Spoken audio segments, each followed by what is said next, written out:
50, U.S. Border Patrol agents made a significant arrest of 2 illegal aliens from El Salvador over the weekend. Yes, the federal government does call them illegal aliens. One of the men admitted to being a member of the deadly MS-13 gang and spent time decades, in fact, in a Salvadoran prison for murder. Yet he was allowed to calmly walk into our country during the Biden administration and live among us. And in the 4-year period of open borders, millions crossed. We don't know the criminality of all the people. Some may be perfectly fine, others not so much. How could this happen? Why did we have a murderer living among us, just living life? Joining us now is Dave Bondi, author of the Keeping It Real newsletter, host of the Keeping It Real with Dave Bondi podcast, both on Substack and other social media platforms. Dave's also a former TV news anchor like me in the so-called legacy media. He left because he, like me, was tired of all the baked-in media bias. Dave, good morning. Thanks for coming on, buddy.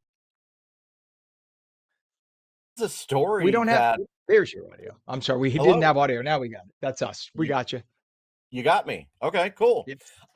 Good morning, by the way. Yeah, this is a story that has not gotten any attention really here in Michigan, and a suspected member of Tren de Aragua arrested in Traverse City, Michigan. And for those of you who may or may not know Traverse City, it's a resort town. It's a town where everyone vacations to in Michigan. It's very upscale, very nice. And I just looked, I Googled it just now, and this story has really not been covered at all in the Michigan and Detroit media. And this is a bad dude. This is someone who is among the worst of the worst and arrested in Traverse City. And that's something that you don't think of. But it upsets me again because the media is not covering it, but the media is covering everything else about how the Trump administration crackdown is just wrong and they shouldn't be doing this. But then you get a story like this that is not mentioned, or if it is mentioned, it's the 30-second reader in the A block, which is near the end of the beginning of the newscast.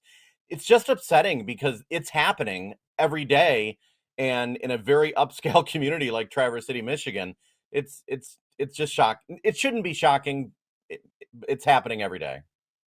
You know what's amazing, Dave? I saw there's a congressman. In fact, he's the youngest member of Congress. He looks like he's 12. He's Hispanic and African American mixed gentleman. I say that because now I want people to look out for him. And I only say that because I can't remember his name off the top of my head, but he's from Florida, but from a Democratic part of Florida up near Tallahassee, I believe. And he is on very handsome, very eloquent, and on decrying the Trump administration every single day. He was one of the people that visited the alligator Alcatraz, as it is called, calling it in just poor, subhuman conditions, because in some rooms, the temperature is 82 degrees. Congress, see, this show shows Gen Z and how coddled they are. Congressman, when I was a kid, only about 1 in 6 people could afford air conditioning. Every house in the summer was at 80 something degrees, right? I You didn't come have it. from how big a family? You didn't have AC. I didn't have AC. We had a big old house built in the 1860s. We only had one window unit air conditioning on the main floor in the living room. Other than that, in fact, in the summer when it was like 90s, we would sleep on the floor in the living room. It was so hot.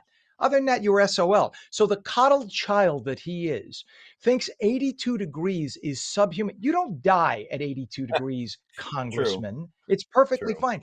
The other thing is he says they're living in cages. It's called a jail, right? The fact is they've committed a crime. Here's the best part, Dave, that I love. Every illegal alien in the United States right now never has to see the inside of a jail. They can get their little belongings in a little bag and go back across the border from whence they came. Nobody's going to stop them. They will not be put in a holding cell. They will not be separated from their children. They will be able to go freely. And in fact, if they go through the process with the app, they'll get $1,000 check. So much for the evil Trump administration. They will get $1,000 to voluntarily go home. That's it. But if they choose to stay and break the law, they've been warned 12 million times they will get arrested. So, what is inhumane about that? Please help me with And this because I can't comprehend.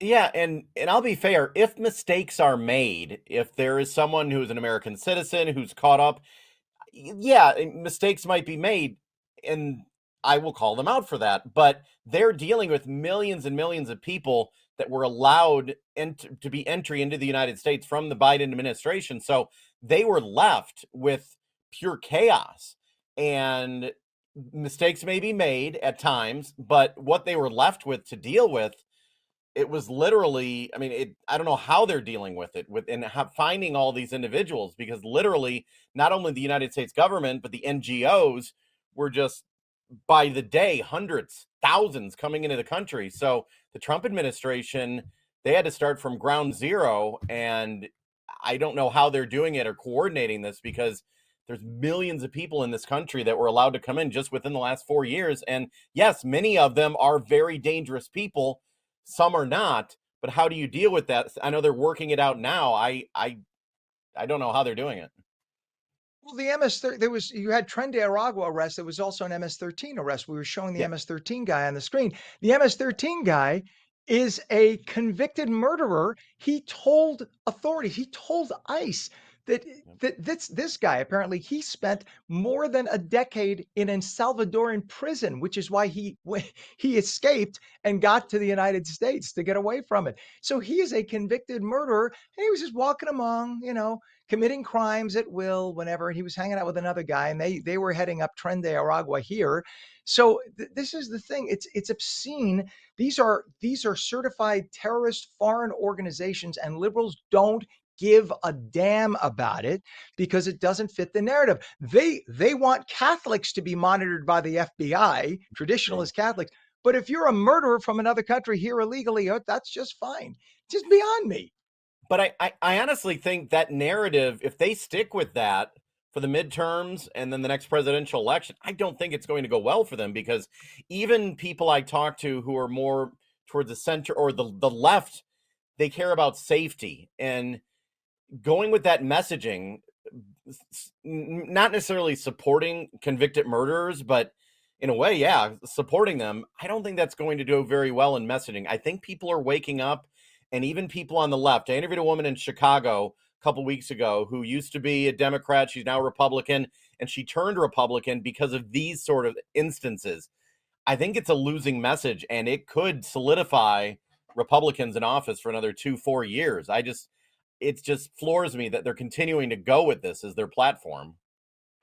Uh, and again, to repeat, I sound Pollyannish here, but to repeat that not one human being who is an illegal alien, and that is the legal federal term for them, so you could call me insensitive all you want, not one human being needs to be rounded up and put in to a holding cell of any kind because they have been offered. You get on your phone, you could download the app, and you could Yeah. say, okay, my family and I need 2 weeks. We're going to get our stuff together. We're going to move back to insert country here. And by the way, it's not just Central America and South America. There's plenty of people who were here from China, plenty of people who were here from Eastern Europe.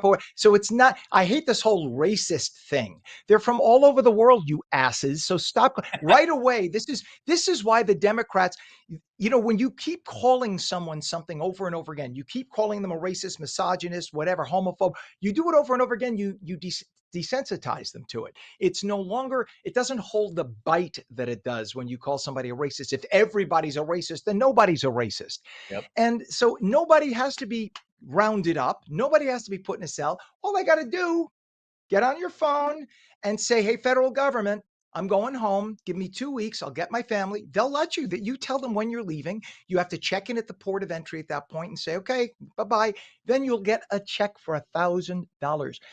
There is not a country on the planet that pays you to go home. If you're an illegal, Mexico will put you in jail. Okay. We Yeah. don't. What is that about? It's just crazy that people are nuts. I can't walk into Canada right now and just walk into there, and I'd be in big trouble. Yeah, and you're near Canada. For people who don't realize, you're in Michigan. You're not that far. Yeah. It's just, yeah, any other country on the planet. Try to become a citizen of any other country. France will take you 2 decades if you are lucky, unless you are in one of these special privileged countries. They have a number of Muslim countries because they wanted to increase the population of France because people were not getting married and having kids. And this all stems back. I have a whole theory on this. I should join your think tank. Because as think about it, Dave, as religion fell in this country, as people stopped being religious, they stopped marrying. The mass media helped promote a homosexual lifestyle. And again, I speak as a gay man, but the mainstream media started promoting that as a big, embraceable, wonderful way to live. So now it was okay to shack up if you were straight. And if you were gay, that was a very good lifestyle to lead. So our birth rate dropped like a stone. Oh, yeah. But how do you support the pyramid scheme that is the Social Security system if you don't have more people coming in to make the money and pay into it, right? So let's open the floodgates to illegal aliens. And this is what ended up happening. This is what, if you look in Northern Europe, the Scandinavian countries, Germany, France. There is even Italy right now. Spain. There are attacks going on between Muslims. Remember, this has been going on for over 1,000 years in Spain between Muslims and Christians. And it's getting to the point. There was a guy in Spain, a Catholic, who just got beaten up by a group of Muslims, and then the Catholics stupidly started going after Muslim communities and trying to beat up Muslims, which is never the smart thing to do. Just stop it when there's a fight. One guy got beat up, leave it alone. No, they decided to make it a Christian Muslim thing, and now the Muslims are attacking the Catholics again. Mm. This is not good. And like you said, it's not going to end well, but we'll see what happens if anybody learns from all this. Yeah, and it's not going to end well. And the media is just continuing to push that narrative. And what you just said about self-deporting, you're not hearing that whatsoever, but it's absolutely true. Yeah. And it's imagine you get $1,000 because I keep hearing people say, well, how are they supposed to afford to leave? Yeah. Borrow a couple of, how did they get here? How did you get here to begin with? Exactly. Borrow, Exactly. borrow a few dollars from a friend or family member, go back to your country. Once you have proof that you're back in your country, you will get a check for $1,000 from the US government. You could reimburse everybody with that $1,000. And at that point, you could legally apply to be a citizen of the United States. And at that point, I will meet you at the gate. I will help find you a job. I will, if you need to stay at my place a couple of days till you're on your feet, I welcome you because I welcome immigrants, but I welcome them legally because that Absolutely. is what America's made of, legal migration. We accept 1 to 2 million legal migrants every year. So it's not that we have a broken immigration system. We don't. It works. You just have to follow it. Dave Bondi, author of the Keeping It Real newsletter, host of the Keeping It Real with Dave Bondi podcast, both on Substack and other social media platforms. I love to read your stuff and listen to you and get your breaking alerts too. Thank you for Yeah. joining us, Dave. You're a good friend. I appreciate you. Thank you, sir. You got it. Have a good one.